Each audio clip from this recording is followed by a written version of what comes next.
Hey guys, welcome back. I wanted to start this off with a pun about the Punisher, but I wasn't sure what it should be. Yep, no, I hated that one too.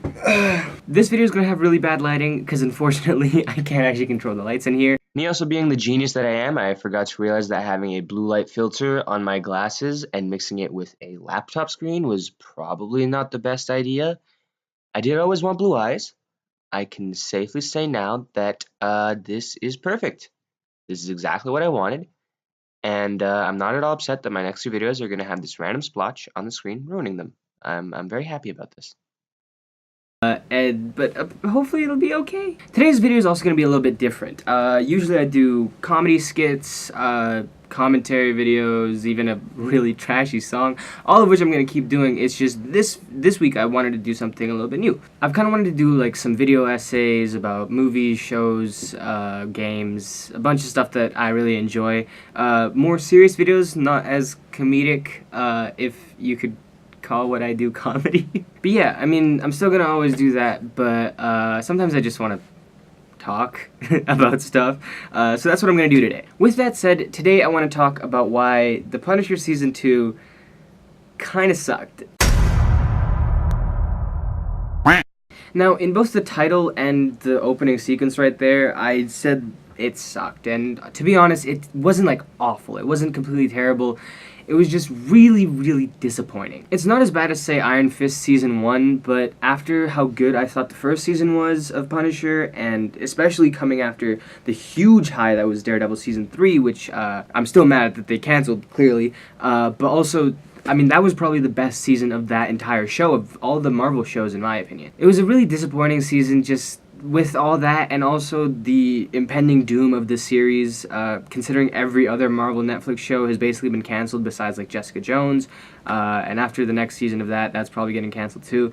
This is probably the second last season we're gonna have of Marvel, and that kind of sucks because it wasn't that good. A fair warning, I'm gonna get into some mild spoilers about a lot of things. The heavy spoiler stuff would probably come closer to the end. I'll let you know when that happens, but if you haven't seen the show and you want to watch the show, I mean, then you should probably not watch all of this if you don't want it spoiled. Maybe just have it on mute in the background so I still get the views though. There's three really big things that really bothered me throughout all 13 episodes, and they were basically the characterization, the character arcs seemed so uncharacteristic. The second thing being the multiple story threads that didn't actually weave together and made it feel very convoluted. And the last thing was the power levels and how they were. I'll explain that one a little bit more later because it's really hard to explain in a few words, but I'll get to that later. The first, and I think the worst of these three, is the character arcs, and it's what really, in my opinion, kind of ruined the show, at least this season of it. Well, I could talk about how, for example, Agent Madani is just like the worst Homeland Security agent of all time. She was like that in the first season too, so I'm not really going to get into that because I thought the first season was great, and this was still a problem back then, so I won't really go too far in depth about that. The people that I really want to talk about are Jigsaw, Frank, and Amy. I also don't have a forward-facing screen on this camera, so hopefully I'm like properly in frame for everything. I just wanted to throw that in there. I really need to get a better setup. But that all aside, I want to talk first of all about Jigsaw's character arc, because that one was really weird to me. It wasn't the worst one, it was just weird. So Jigsaw at the very beginning is somebody who has lost his memories to a certain point. He remembers, for example, the war and everything like that. Now that's what this is all about. But he definitely doesn't remember any of the things like Frank smashing his head into the mirror at the end of Season 1. He has no idea why he has these injuries. He has no idea who caused them. He just has a lot of PTSD. He remembers the skull that he saw, which is obviously Punisher's iconic skull. And yeah, I mean, he's really confused, and he's really just looking for answers. Not too far into the show, he escapes the hospital with like no effort whatsoever. I mean, he kind of just walks out and then runs off. Almost comedically. I didn't like that scene. I was very, it seemed weirdly directed to me. Now, in the whole first half of the show, they paint Billy as somewhat of a sympathetic character. Obviously, you've seen him do really, really bad things in Season 1 especially, but you kind of feel bad for him. He doesn't know why he was punished. No pun intended. He doesn't really know exactly why he's here. His memories basically go back to before he turned incredibly greedy and went through everything that eventually led to him becoming evil, I guess. So you kind of get taken back to a Billy that is a lot more digestible. He's forgotten what he's done. He keeps talking about his brothers in the army, and he seems very sympathetic towards Frank in the small amount of time that we hear him talk about it. He really is just a version of Billy before he got greedy and power hungry and made mistakes or decisions more so that got Frank's family killed. What this does is when he lashes out in like the hospital scenes or later on in Krista's house, it seems more out of anger towards the situation than actually him being an evil person. A weird plot hole that I wanted to mention is he never asks about Frank during his recovery period in the hospital or to Krista later on in her home. In a later scene, we find out that he still believes that Frank is a brother of his, and so he must have forgotten the stuff that had happened to Frank and his family, so the last thing he remembers of Frank is him being alive and well. So I'm not sure why none of that ever came up. That's still a small mistake, though. It's pretty forgivable. It's whatever. The show had to do what it had to do. One thing that I actually want to mention on top of that is Jigsaw's injuries in the show are incredibly underwhelming. And I know that sounds weird, but you're given a sense that he's so mutilated beyond belief. I mean, you don't even want to look at him. He wants to hide his face from the world, but it's really just a couple scars here and there that you could easily look past. I wish they'd gone farther with that. Now, the real thing that I wanted to talk about with Jigsaw was that his arc, about halfway through, is very, very startlingly changed. Basically, we go from a guy who is kind of earning your sympathy, and you think that he's just kind of lost at this moment, even though you know that he has been a bad person in the past. He's lost all those memories. And then all of a sudden, he has like one beer with a dude, and he starts robbing banks. Like I said before, his evilness from the first half of the season all seemed to come from him just being confused and unsure what to do. But then he becomes some evil mastermind that robs local banks. It's so weird when you watch the show. It doesn't make sense with his character at all, in my opinion. I will say that the last scene with Frank and Russo is probably the best scene in the entire season. I really liked that. It was very unexpected. I thought they were going somewhere completely different, which I was still excited to see, but the way that they took it I thought was really cool. So the end of that storyline was pretty great. And I was actually a fan of the PTSD stuff. I just wish there was a better transition. And that's actually something you're going to see me talk about a lot more. They seem to have like a beginning in mind and an end in mind, but forgot that they kind of have to have something to transition those two together. And around halfway through the season, you start realizing, when did this all happen? Frank's arc on its own was almost entirely non-existent. The one cool thing that I thought they did, that they didn't really even commit to for very long, and again, a few mild spoilers here, he believes that he gunned down 3 innocent women, which is not something that he does. And I wish they had gone farther with that. He was beginning to think he was a monster. He was beginning to think he was nothing better than Rousseau, and then less than, I think, half an episode later, they figure out that, oh no, you didn't kill those people. It was so, it was a story thread that was so inconsequential in the grand scheme of things, and without that, his character was the same from beginning to end. Nothing changed at all. Frank is the exact same person at the very beginning as he is in the very end, and that was really disappointing to see. The other thing about that storyline is it's so weird how they conclude it.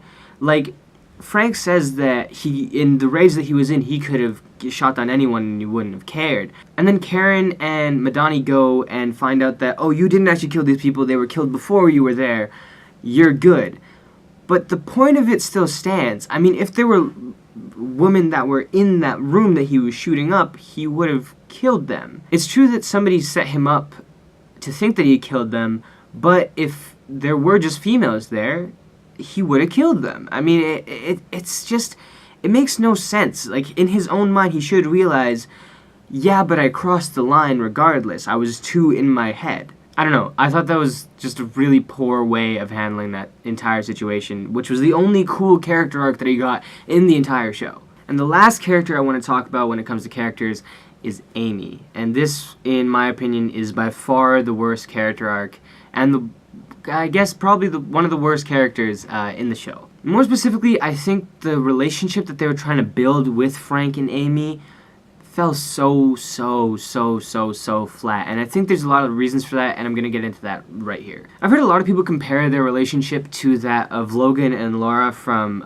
the Logan movie that came out last year, and that I guess it's a fair comparison, especially with the whole superhero thing, but in my opinion that was a little bit different because Logan never really had a daughter figure, and she kind of just came into his life, and he had to figure out how to deal with it. I think a much better comparison would be to The Last of Us, which is something that I'm also just a little bit more familiar with. I've watched the Logan movie, thought it was great, but I've played The Last of Us like 12 times. If you haven't played that game, there's some small spoilers for the beginning of that game right here, but it's not that big of a deal. It's like the first 30 minutes of the game.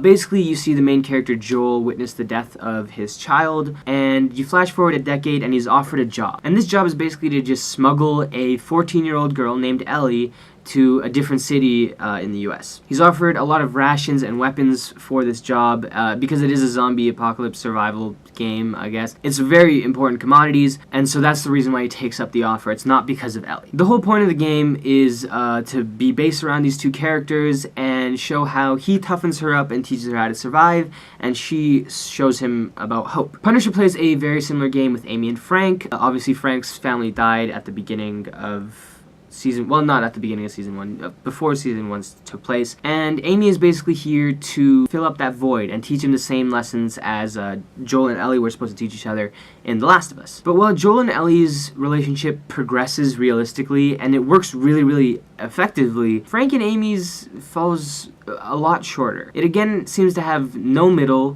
which completely takes away from all the authenticity when you go from their characters at the very beginning to their characters at the very end.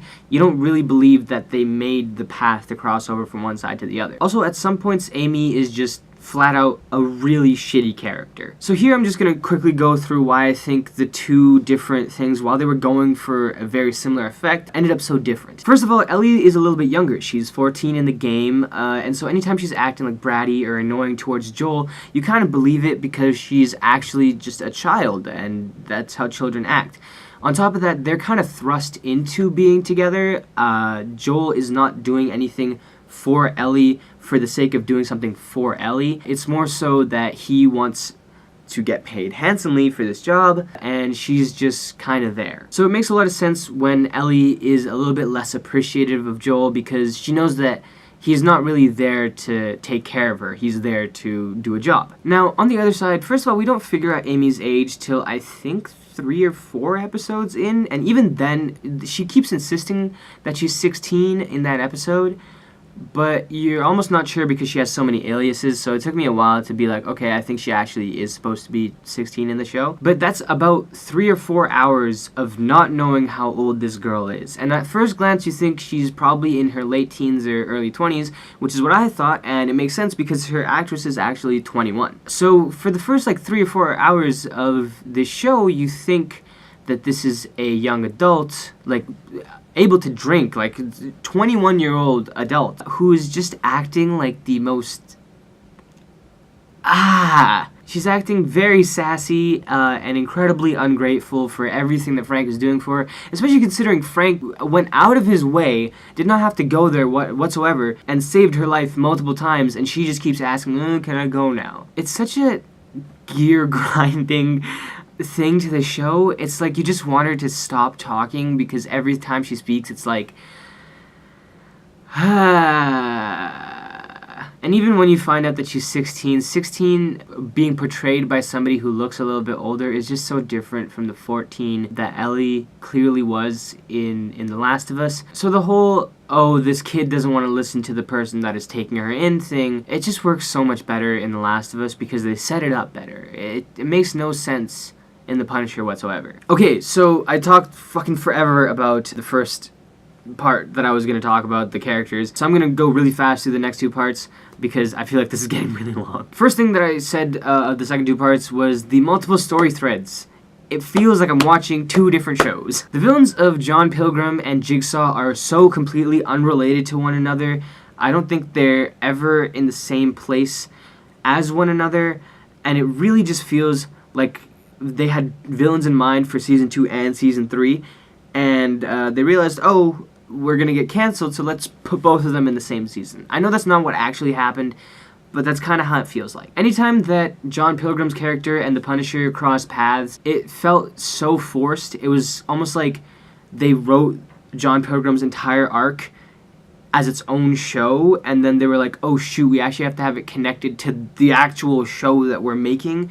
I think they were only in the same place 3 times in the whole show, like a 13-hour show, 12, 13 hours. One of them was a whole episode, so that was good. That was a cool episode, the police precinct episode.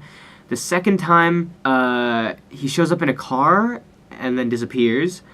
And then the third time is the final battle, which was incredibly underwhelming. The fight was good. It was just the way that the whole storyline wrapped up was like, oh, okay. It also seemed very hard to keep track of what Frank and Amy and all of them were even fighting at the time. Sometimes they would be talking about like, oh, we gotta go out and take the fight to the Russians, and they were just talking about how they needed to kill Billy. It's hard to explain without watching the show how completely disjointed so many story threads feel. Even Jigsaw's parts, a lot of the time, felt completely unrelated. I did want to skip all of the Jigsaw and Krista parts, especially because I really just hate Krista. But it was just so... It felt like a lot of different shows that I was watching at once, and none of them were as cool as if it was just Punisher doing Punisher things. The last thing is something that irked me more so than anything, but the fact that the action was so good, it just felt like it was completely nullified by how flip-floppy they were with the powers of all the characters. First of all, the scene where Billy distracts Frank with the lights and the music, which was a really cool scene, a really cool action scene, and I think a really good way to kind of try and beat the Punisher. Frank is basically dying when Billy is talking to him. He can't speak. He's choking on his own blood. He can barely breathe, it seems like. You saw all the injuries that were just inflicted onto him, and it was a lot. And then the second that Billy leaves, Frank dismantles like 10 dudes like he isn't even trying. And I know they do this stuff in Daredevil and before in The Punisher and everything, but it's always so much more believable than it was here. This was like such a huge extreme from like dying to at the peak of your powers, and it didn't feel right. The worst crime, though, is how, like I said, the power levels stack up. And what I mean by that is, I think this is a perfect example. There's a scene where Madani and Krista, spoilers, a little bit heavier spoilers now towards the end. Krista and Madani have a fight in Krista's apartment, and let me lay this out for you. This is a therapist versus a Homeland Security agent. And somehow it's a fair fucking fight. At times it feels like Krista's actually beating Madani. I don't remember exactly how the fight went, but I know that there were times where Krista had the leg up on Madani, and it's just like, I know that Madani's character has not been the best agent, but holy shit, you cannot beat a fucking therapist. And what was worse about that scene is right after, Billy and Madani have a fight. And when I say right after, I mean literally a minute after Madani has had this, for some reason, very tiring fight against Krista. Now, we saw Billy fight Krista earlier. Well, not fight, but he basically just manhandled her like a few episodes in. So we can see that they are very different in terms of how powerful they are as characters, but then when he bursts in and tries to kill Madani, where he should be way more amped up than he has been this entire season, this should be the point where he is his absolute strongest, and there's a point where they're fighting and it seems kind of fair, and one time they're both holding a gun, and Madani's like at a worse vantage point, and she manages to pull it up and shoot him, and it's like, what the fuck's going on? You couldn't beat a female therapist 10 seconds ago who clearly doesn't have any training. Why would she have any training? And now you're going against ex-Marine who is one of the best fighters we've seen in any of the Marvel shows, and somehow you're overpowering him? And I know in the end, even though he gets shot, he strangles Madani, and he does beat her, but it seemed so weird that they had that fight right after the one that clearly shows that Madani is not a capable fighter. There were a lot more that didn't make sense. A lot of the ones with John Pilgrim I thought didn't make sense. But you guys get my point. The Punisher Season 2 seems confusing and convoluted. I feel like they were trying to do a little bit too much, and so everything comes off less polished than it should be, and a little bit random. It's a shame that the series is probably going to end like this. I don't know if The Punisher or any of these other shows are going to get revived. I doubt it. If they are, I really hope The Punisher gets revived, because I think it deserves a shot at redemption. I think it could be a really good show. But Season 2 is really disappointing. Okay! That was long as fuck. That's going to be like a 20-minute video. And it's not funny at all. People are going to hate this.